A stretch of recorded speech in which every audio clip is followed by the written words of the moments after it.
Good morning बच्चों। आज हम ऑनलाइन वीडियो लेक्चर में प्लांट फिजियोलॉजी का बहुत ही important chapter photosynthesis in higher plant इसी को हम डिस्कस करने वाले। ये चैप्टर पढ़ाते वक्त आपकी पूरी कंसेप्ट क्लियर हो जाएगी, उसी के साथ एनसीईआरटी की लाइन बाय लाइन और वर्ड बाय वर्ड आपका क्लियर हो जाएगा। आपको हर रोज़ वीडियो लेक्चर देखना है और उसी के साथ उसके नोट्स बना के आपको मेरे साथ उसी चैप्टर को प्रिपेयर करना है। According to our new NCERT text book photosynthesis in higher plant unit 4 plant physiology में फर्स्ट चैप्टर है और सीरियल नंबर से 11th नंबर का चैप्टर है, उसी को हम आज स्टार्ट करते हैं।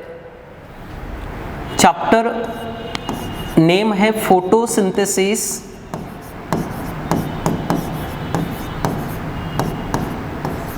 In higher plants. अगर हम नेम को अच्छी तरह से देखते हैं तो यहाँ पे दो वर्ड को मेंशन किया है। एक जो वर्ड है वो है फोटोसिंथेसिस और दूसरा वर्ड है हायर प्लांट्स। फोटोसिंथेसिस को हम हिंदी में प्रकाश संश्लेषण प्रक्रिया बोल सकते हैं। जिस प्रक्रिया में जो भी प्लांट्स है वो सनलाइट को कैप्चर करके अपना फूड बनाते हैं, यानी प्लांट की जो फूड तैयार करने की प्रक्रिया है उसी को हम फोटोसिंथेसिस बोलते हैं। और इस चैप्टर में हायर प्लांट्स में फोटोसिंथेसिस किस तरह से होता है ये हम डिस्कस करने वाले। अगर मैं बात करूं हायर प्लांट्स की, तो हायर प्लांट्स में कौन से प्लांट्स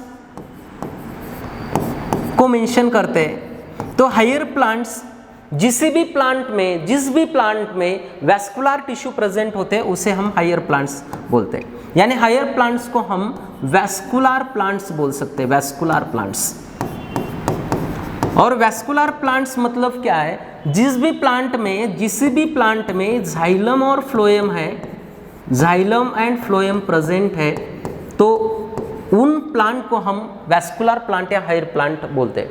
अगर हम इवोल्यूशन की बात करें, प्लांट इवोल्यूशन की बात करें, तो first time vascular tissue develop और प्रोड्यूस हुए थे टेरिडोफाइट में, यानी टेरिडोफाइट, जिम्नोस्पर्म और एंजियोस्पर्म, इन्हीं को हम हायर प्लांट्स बोल सकते हैं। अगर मैं हायर प्लांट्स की लिस्ट बताऊं तो उसमें कौन आ सकता है? उसमें फर्स्ट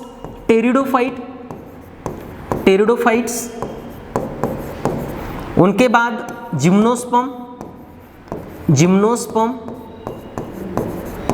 और उन्हीं के बाद angiosperm.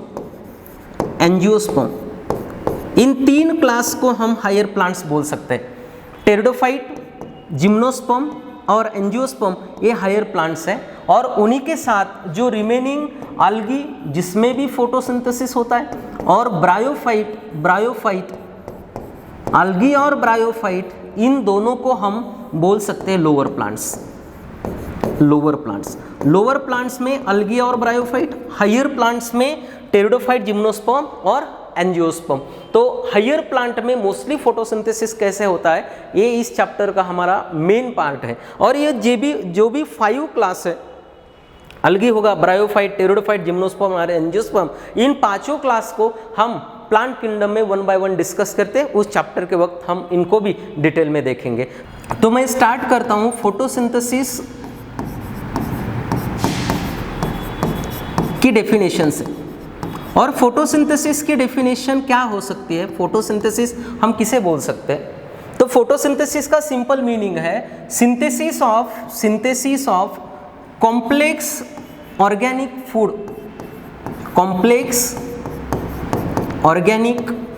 Food, synthesis of complex organic food from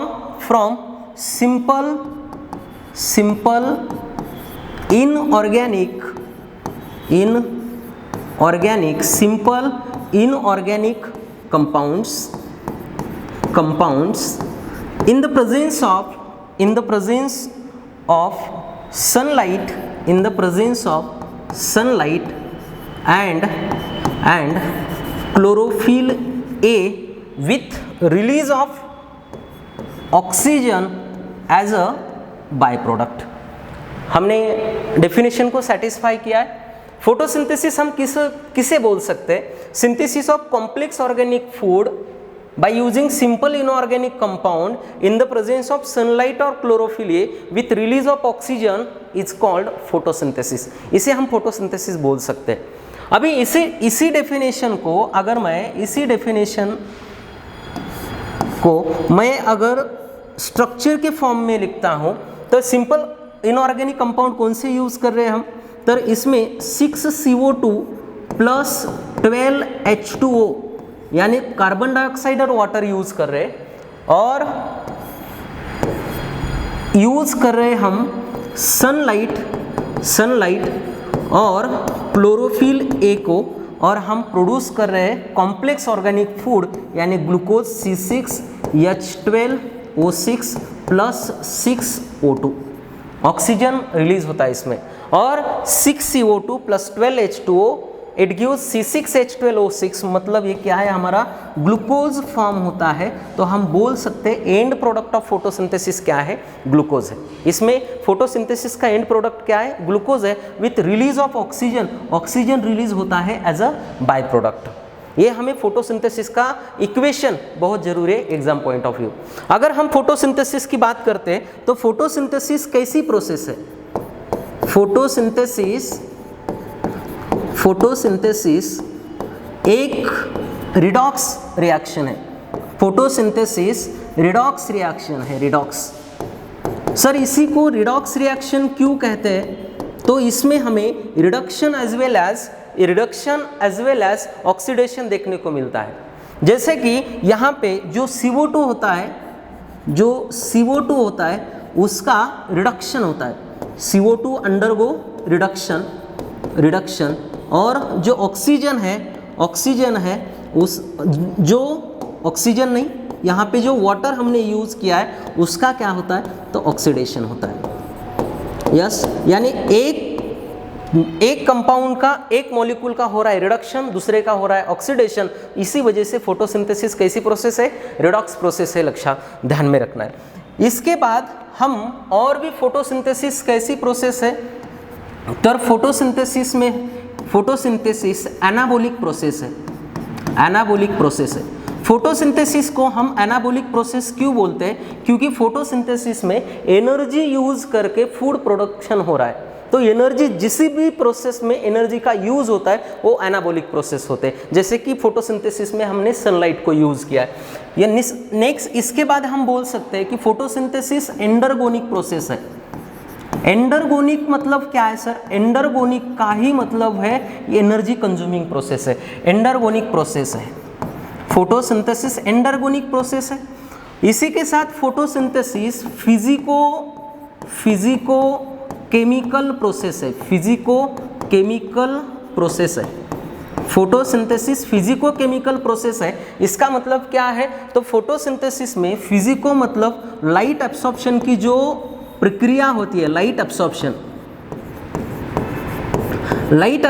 किया जाता है पिगमेंट के जरिए, वो फिजिकल प्रोसेस है। और उसी एनर्जी, लाइट एनर्जी को यूज करके हम फूड प्रिपेयर करते हैं, वो केमिकल प्रोसेस है। लाइट एब्सॉर्प्शन फिजिकल प्रोसेस, और लाइट एनर्जी यूज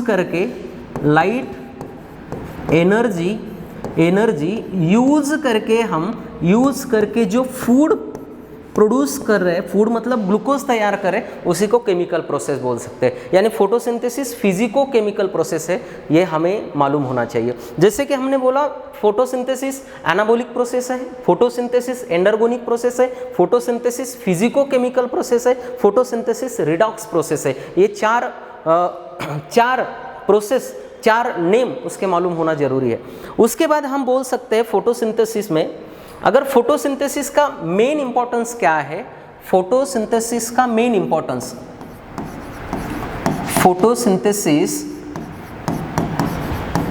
इसका जो मेन इंपॉर्टेंस है, और यूज भी बोल सकते हैं इंपॉर्टेंस, तो इसका पहला इंपॉर्टेंस है it produces food for all organism present on earth surface, यानी it produces food for all animals और ऑर्गेनिज्म भी बोल सकते हैं, और ऑर्गेनिज्म ऑन अर्थ। यानी प्राइमरी सोर्स ऑफ फूड जो भी है तो वो फोटोसिंथेसिस प्रोसेस है जो हर ऑर्गेनिज्म को फूड प्रोवाइड करती है। और फोटोसिंथेसिस में ऑक्सीजन रिलीज होता है जिसे जो भी एरोब्स है वो यूज कर सकते हैं। यानी photosynthesis, yes, it is a primary source of food for all animals on earth. And second one है ऑक्सीजन रिलीज होता है, जो भी एरोबिक ऑर्गेनिज्म है उनको जरूरी होता है।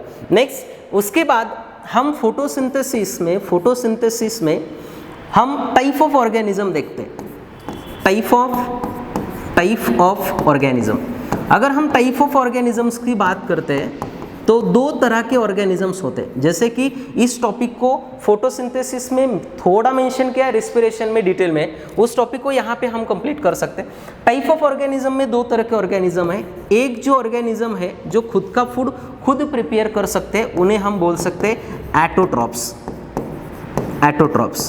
जैसे कि एटोट्रॉप्स। और जो फूड के लिए दूसरों के ऊपर डिपेंड होते हैं उन्हें बोल सकते हैं हम हेटेरोट्रॉप्स। एटोट्रॉप्स और हेटेरोट्रॉप्स दो तरह के ऑर्गेनिजम्स होते हैं। एटोट्रॉप हम किसे बोल सकते हैं? Yes, they prepare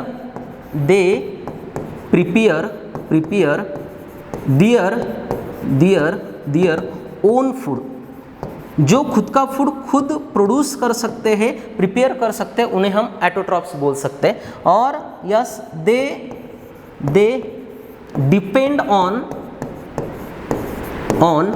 other for their food, जो फूड के लिए दूसरों के ऊपर डिपेंड रहते हैं उन्हें हेटेरोट्रॉप्स बोल सकते हैं। एटो का मतलब है सेल्फ, खुद प्रिपेयर करना। हेटेरो मतलब डिफरेंट, दूसरों के ऊपर डिपेंड रहना। ट्रॉप का मतलब है फूड, जो खुद का फूड खुद प्रिपेयर कर सकते हैं एटोट्रॉप, जो दूसरे के ऊपर फूड के लिए डिपेंड है वो है हेटेरोट्रॉप। अगर इसमें हम इन्हें थोड़ा सा डिटेल में लेते हैं तो एटोट्रॉप में हमने फिर से दो पार्ट में उसी को डिवाइड किया है। एटोट्रॉप्स में दो क्लास फर्दर है। जो पहला क्लास है वो है फोटो एटोट्रॉप्स।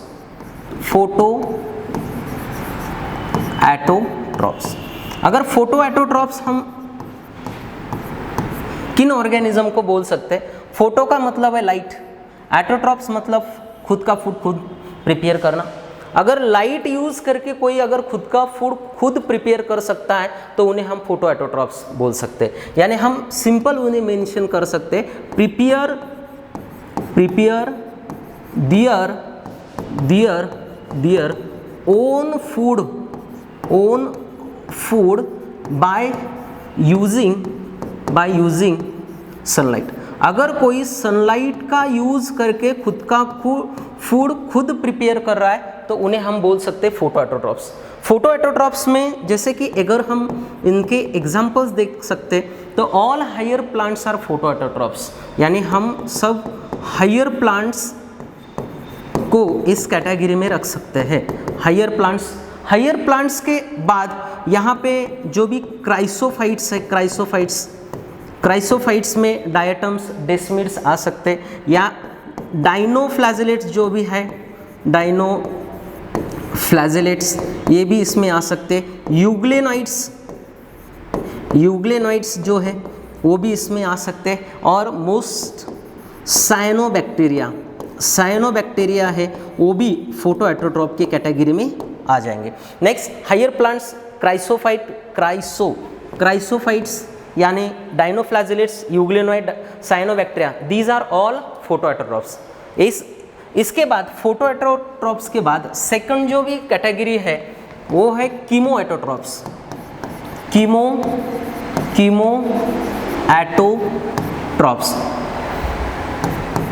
अगर कीमो एटोट्रॉप्स की हम बात करते हैं तो जो भी एनर्जी केमिकल रिएक्शन के माध्यम से रिलीज होते हैं उसे यूज करके अगर कोई खुद का फूड प्रिपेयर कर रहा है उसे कीमोएटोट्रॉप्स बोल सकते हैं। यहाँ पे हम prepare chemoautotrophs prepare their own food by using energy released from chemical reaction, energy released from chemical reactions के माध्यम से जो भी एनर्जी रिलीज होती है उसे यूज करके अगर फूड प्रोडक्शन होता है तो उसे हम कीमोएटोट्रॉप्स बोल सकते हैं। यानी यहाँ पे ऑक्सीडेशन होता है इनऑर्गेनिक कंपाउंड जो भी होते हैं कंपाउंड्स, इनऑर्गेनिक कंपाउंड्स का ऑक्सीडेशन होता है, ऑक्सीडेशन, और ऑक्सीडेशन होके उनसे एनर्जी प्रोड्यूस होती है in the form of ATP. Okay, और एटीपी यूज करके फूड प्रोडक्शन। इनऑर्गेनिक कंपाउंड जैसे कि नाइट्रेट है यानी नाइट्राइट है, अमोनिया है, इन सब का ऑक्सीडेशन होके एनर्जी रिलीज होती है और एटीपी प्रोड्यूस करते हैं। और इसी एटीपी यानी एनर्जी सोर्स है, एटीपी यूज करके फूड प्रोडक्शन करते हैं, फूड प्रोडक्शन, एटीपी यूज करके फूड प्रोडक्शन होता है। नेक्स्ट, अगर कीमोएटोट्रॉप्स में हम इसके एग्जाम्पल्स अगर मेंशन करते हैं, एग्जाम्पल्स कीमोएटोट्रॉप के एग्जाम्पल, तो हमारे पास एक ट्रिक है साइन कॉस थीटा, आप लोगों ने सुना होगा। साइन मतलब इसमें कौन आता है तो सल्फर बैक्टीरिया आते हैं, सल्फर बैक्टीरिया। इसके बाद आयरन बैक्टीरिया, इसी के बाद नाइट्रीफाइंग बैक्टीरिया, नाइट्रोजन फिक्सेशन वाले बैक्टीरिया जो है नाइट्रीफाइंग बैक्टीरिया। इन सब में हमें क्या देखने को मिलता है तो कीमोएटोट्रॉप्स है।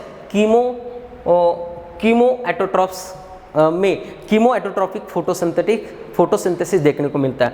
Sulphur bacteria, iron bacteria, sulphur bacteria का एग्जाम्पल है थायोबेसिलाई, सल्फर बैक्टीरिया का एग्जाम्पल है थायोबेसिलाई। आयरन बैक्टीरिया का एग्जाम्पल है फेरोबेसिलाई, और नाइट्रीफाइंग बैक्टीरिया का एग्जाम्पल है नाइट्रोसोमोनास। ये सब एग्जाम्पल है कीमोएटोट्रॉप्स के। नेक्स्ट, कीमोएटोट्रॉप्स यानी हमने एटोट्रॉप में दो टाइप के ऑर्गेनिजम्स को मेंशन किया है यहाँ पे, एक है फोटो एटोट्रॉप और दूसरा है कीमोएटोट्रॉप्स। नेक्स्ट, इसके बाद हम जो सेकंड कैटेगरी डिस्कस करते हैं, सेकंड कैटेगरी में हम हेटेरोट्रॉप्स को डिस्कस करते हैं, हेटेरोट्रॉप्स। और हेटेरोट्रॉप्स किसे बोलते हैं? Those organism depend on other organism for their food, जो दूसरे के ऊपर फूड के लिए डिपेंड रहते हैं उन्हें हम हेटेरोट्रॉप्स बोल सकते हैं। हेटेरोट्रॉप्स में अगेन 3-4 टाइप को हम डिस्कस करते हैं। हेटेरोट्रॉप्स में जो पहला टाइप है वो है हर्बीवोरस। हर्बीवोरस किसे बोलते हैं? हर्बीवोरस मतलब ऐसे ऑर्गेनिज्म है जो directly depend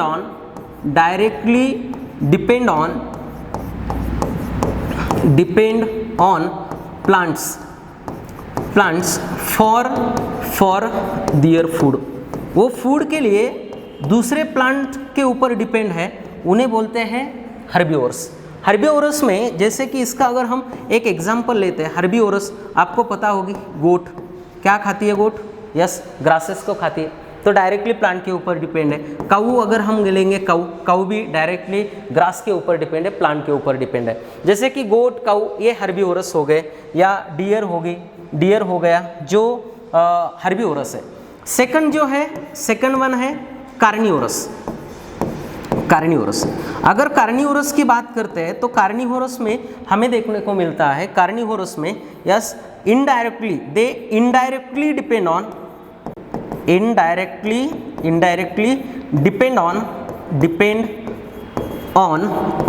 plants, indirectly plants के ऊपर डिपेंड होते हैं।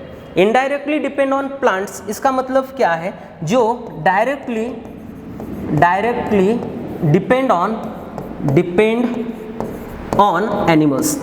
डायरेक्टली किनके ऊपर है, एनिमल्स के ऊपर डिपेंड है, और इनडायरेक्टली प्लांट के ऊपर डिपेंड है। जैसे कि हम कार्निवोरस में अगर हम एक एग्जांपल लेते हैं, जैसे कि टाइगर है, टाइगर, अगर टाइगर कार्निवोरस है, टाइगर किसके ऊपर डिपेंड है, टाइगर डियर खा के जिंदा रहता है, डियर के ऊपर, और डियर किसके ऊपर डिपेंड है, ग्रास खा के। अगर हम प्लांट के बारे में देखेंगे तो हम बोल सकते हैं कि tiger directly depend on other animal and tiger indirectly depend on grasses. यानी कार्निवोरस ऐसे ऑर्गेनिज्म है, ऐसे एनिमल्स है जो इनडायरेक्टली प्लांट के ऊपर डिपेंड है। जो एनिमल प्लांट को खाते हैं उन्हीं एनिमल को खाकर टाइगर जिंदा रह सकते हैं। जैसे कार्निवोरस का इनडायरेक्टली डिपेंड ऑन प्लांट, ये हमें मालूम होना चाहिए। नेक्स्ट, कार्निवोरस के बाद अगर तीसरा क्लास हम यहाँ पे देखेंगे तो कुछ ओमनीवोरस होते हैं। ओमनीवोरस, अब ओमनीवोरस का मतलब क्या है, ओमनीवोरस इसका मतलब है कि यस दे डिपेंड ऑन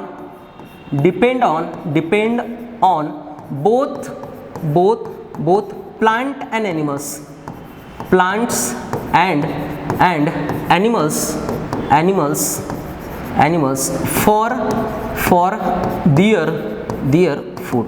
जो फूड के लिए दोनों के ऊपर डिपेंड है, प्लांट और एनिमल्स के ऊपर, उन्हें ओमनीवोरस बोलते हैं। जैसे कि ओमनीवोरस का हम अगर एक एग्जांपल लेंगे तो ओमनीवोरस का एग्जांपल है ह्यूमन। जैसे कि ह्यूमन बोथ मांसाहारी एज वेल एज शाकाहारी दोनों में इंक्लूड है, जो प्लांट को भी खा सकता है और एनिमल को भी खा सकता है, ह्यूमन है। उसके बाद कॉकरोच का हम एग्जांपल ले सकते हैं। कॉकरोच का अगर हम देखेंगे तो कॉकरोच मांस भी खा सकता है और प्लांट को भी खा सकता है, तो कॉकरोच और ह्यूमन ओमनीवोरस में आते हैं। नेक्स्ट, हेटेरोट्रॉप्स में नेक्स्ट कैटेगरी जो है वो है सैप्रोफाइट्स। और सैप्रोफाइट्स हम किसे बोल सकते हैं, ऐसे ऑर्गेनिजम्स जो डेड एंड डिकेइंग मैटर पे ग्रो कर सकते हैं उनको हम सैप्रोफाइट्स बोल सकते हैं। यानी these organisms grow on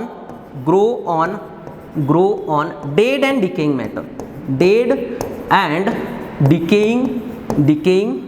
matter, जो organism dead and decaying matter के ऊपर डिपेंड है फूड के लिए, उन्हें हम बोल सकते हैं saprophyte. These organism grow on dead and decaying matter, इन्हीं को हम क्या बोल सकते हैं, सैप्रोफाइट। और सैप्रोफाइट का अगर हम एक एग्जांपल लेते हैं तो सैप्रोफाइट का एग्जांपल है फंगी। सैप्रोफाइट का एग्जांपल क्या है, फंगी। जैसे कि बेटा हमने इस लेक्चर में हमने क्या देखा, फोटोसिंथेसिस की डेफिनेशन को देखा, फोटोसिंथेसिस किस टाइप की प्रोसेस है उसको मेंशन किया, और उसके बाद हमने टाइप ऑफ ऑर्गेनिज्म में एटोट्रॉप और हेटेरोट्रॉप इन दोनों को एक्सप्लेन किया है। नेक्स्ट लेक्चर में हम एक्सपेरिमेंट स्टार्ट करेंगे।